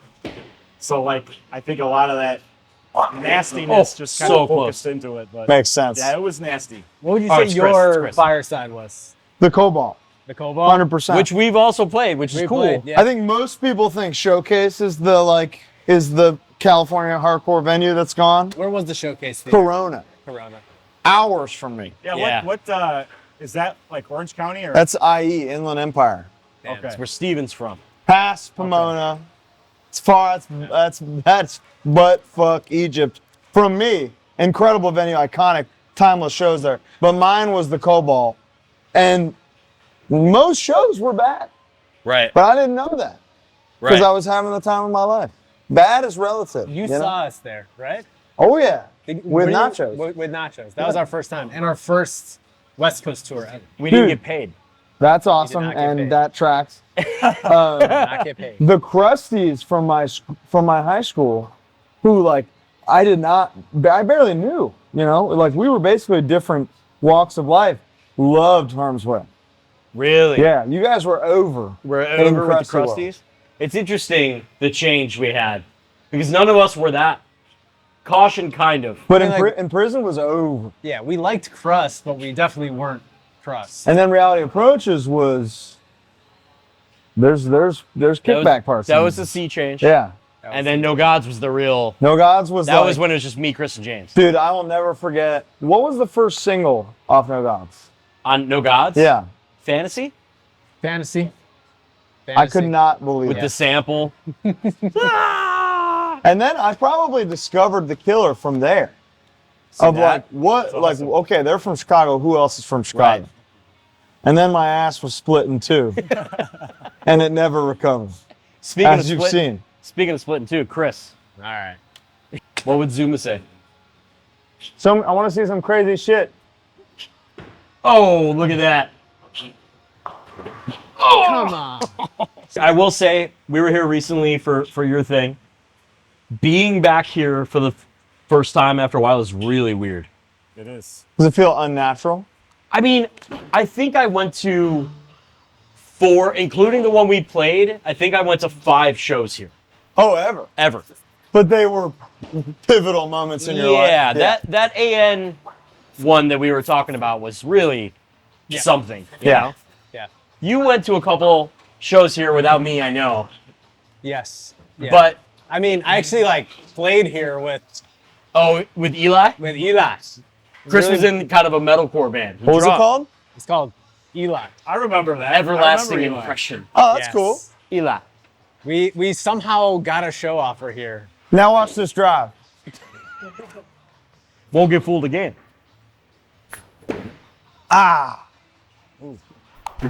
You wanna try to hit the middle, but kind of. Oh, I'm sorry. My bad. That won't be necessary. Did you ever come to any shows here? I did it. Just missed it. Now watch He's this drive. 31, so he's just Yeah. just Well, you were like really young when you started coming to shows. You're like 14, 13? Yeah. Yeah. Like that.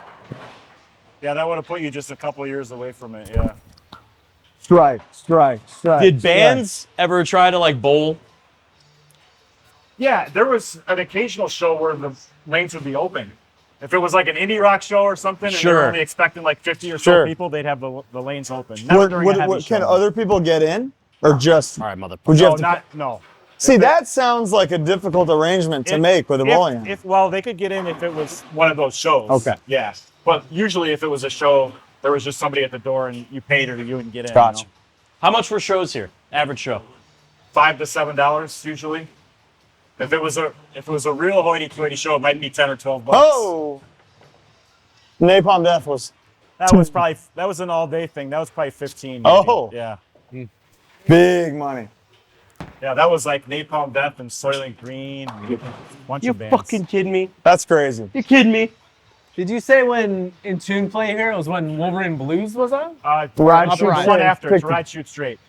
The one right after Death it. and Roll record. Yeah. Death and Roll, yes. Yeah, And that was when Satisfaction had been out for a little bit, and it was like fucking fire then. Yeah. So the Hatebreed pit at that show was scary. Insane. Back to the back wall.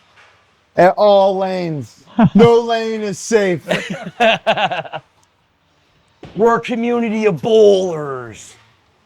Oh, merch would be back there. There's not a single hint No. in here of hardcore venue. It is crazy that the stage is still here. Yeah, because why? That just means they're holding out for something, you know? There he goes. There we go. Something. How Almost old there. is the owner of this place now? He's only about 55 maybe. So, you know, he was a young guy when this was all going on. damn. You know, this place has been in his family. His father opened Make it us like proud. in the 50s or something like that. So, Do you know who the first person to book a show here was? Yeah, how did that yes, start? Brian Peterson. Okay. Brian Peterson was the architect of this place. He still is around as a company called MP Shows and still does shows here in Chicago. But he was the one that started it. He basically just walked in here and said, "Can I do shows here? I want to rent the room out and do shows." And Jim was like, "I could use the money, sure." You know, that's Do you kinda how it remember started. what it costs to use? Yeah, do you It's like remember? $150 maybe, I think. Which, like, even today, if that's 400 or 500, is like, Yeah, And if I'm, what was his name? Brian? Brian. Yeah, If I'm Brian, I'm like, deal, let's go. Yeah. Give me the room. yeah. I'll do it for a year. Come on. That's what it was. And I mean, there would be some days where there was like 3 shows. There'd be like a 2 p.m. show, a 6 p.m. show, and then a 10 Whoa. p.m. show. And it would be like a hardcore show, a pop punk show, and then some like weird indie rock, like Dismemberment Plan type thing late, Sure. you know? It was all over the place. uh-oh. Oh, Robbed again. twice. Again. Who would you say was the biggest Again. act at the time that played here? Like when they actually played. Yeah, it. yeah, yeah. Like, Man. I mean, from a Chicago perspective, when that slapstick last show happened, that was That happened here? ridiculous. Yeah, that was ridiculous. My Chemical Romance played here, right? They played here. they did play Yeah. here. They were on They this AN tour that we're always talking I about, don't but think they were big at the time. they though. didn't. No. They didn't play that show. So our show was HopeCon, Suicide File, ETID, and L7 was insane too. That was really insane. Like there were so many people on the street that couldn't get in. That was crazy. That had to be up there too. We must stop these terrorist killers. Now watch this drive. W. oh, wait a There minute. it is. All right. If this chorus doesn't make you hit a strike, Yeah. it ain't happening.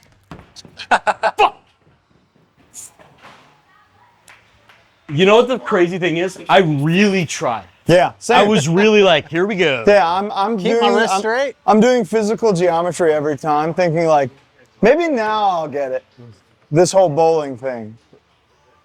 I can't believe how difficult it is. It's crazy. I've never been good. I only seen this happen one time, but there was one time at a show where the singer of a band jumped off the stage and ran and dove headfirst into the pins. You want to make a guess as to who that was? Seth Putnam from Anal Clint. Really? First he set a 311 shirt on fire on stage, and then just dropped it and let it burn. And we're like, dude, no. Oh my Then god. he jumps off the stage and just runs and dives headfirst into the pins. The owner was not happy. that Yeah, night. that's fair. Dillinger did flame fire breathing in here, Oh, right? Dillinger hurt somebody really bad during that show. They were doing all the fire and shit. And then is that the guitar player, Ben? I'm not sure. He fucking whipped his guitar around and it like the neck caught some chick in the face and she was all bloody. Oh no. Yeah. Did people watch from like right here? Yeah. Yes. So this is a good stage potato spot? Yeah. People Yeah. will watch from there. Yeah. So the total length of time that shows happened here was like 12 years. 11 or 12 years. I want to say he did the first show in '94. So yeah, about that.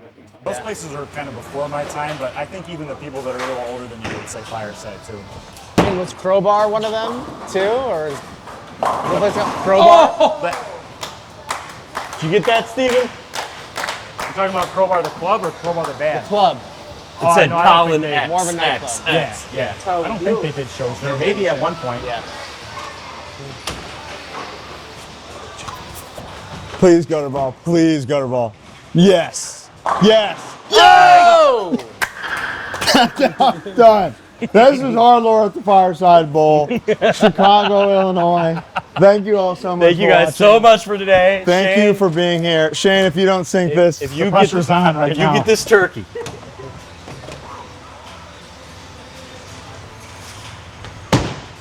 Oh my No god. way. No way. So close. That's all the time we have here today. Thank you all for watching. Thank you guys for joining us today. Chicago Hardcore. It's a second home to me. It's the first home to Bo. It's we love it so much. Thank you all for having us. Thank you all for watching. Chicagoland, if you're watching, keep it up forever. Any last words? I love it here. It's the best city on earth, the best city in the entire world. And I'm so happy to call it home. Thank you guys. Yeah. Thanks for Yeah, coming. thank Chris, you. get up in here. Get this final shot. You guys are the best. Thank you for taking times out of your days to meet with us. Yeah. Thank you. Bye. Bye.